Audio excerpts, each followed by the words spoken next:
الموضوع محسوم بالنسبه لي، وانا ما بعرفش اكره عشان بس تبقى عارفه. ازعل بس ما اكرهش، ولو حد عمل فيا البدع وكان في ازمه تلاقيني اول واحد جنبه. لكن ابراهيم ده انا لما شفته في بص وطل وبدات اديله واشتغل فنور، فروحت بقى في مودرن قلت لا هيطلع ابراهيم.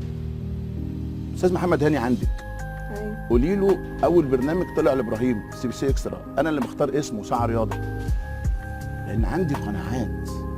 انا بحب الموهبه وبحب الناس اللي بتشتغل وتتعب. طب زعلان منه ليه؟ بصي زي ما قلت لك انا ما ينفعش ابقى منافس لابراهيم، ما ينفعش هو يحطني منافس. حسيت امتى ان هو حطك في حته المنافس؟ لا من بدري، مش الاب، من بدري. من ايه؟ انهي مرحله؟ لا من بدري، من بدري إمتى؟ خصوصا المرحله الاخيره يعني من بدري. بس من اخر مرحله دي، اخر نقله قبلها بسيكه كده يعني. قبل ما ينقل النقله دي قبلها بسيكه كده يعني. بس قال لك قبل كده، قلت قبل كده في برنامج الكوره دايما هتفضل مع شوبير. هتفضل مع شوبير دايما، ده اسمي وانا اللي اخترعته. انا مهزر في حاجات كده مفيش فيها وترد فصال. عليك معرفش شفت الرد ولا لا. الكوره دلوقتي بقت مع ابراهيم فايق. دايما الكوره مع شوبير وتظل مع شوبير. شفت الرد ده ما بشوفش مش عايز اشوف. انا بشوف الصح. شفت الرد ولا مش؟ لا والله ما شفت.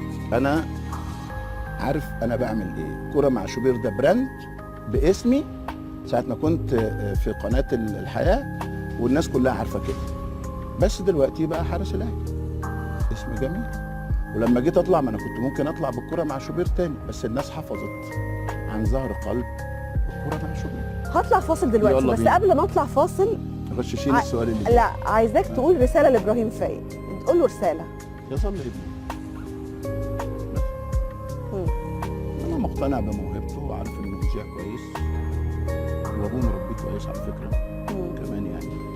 فلا ابراهيم يفضل ابني يعني. ازعل منه شويه، اغضب منه شويه، اعمل له بلوك شويه، لكن يظل ابني.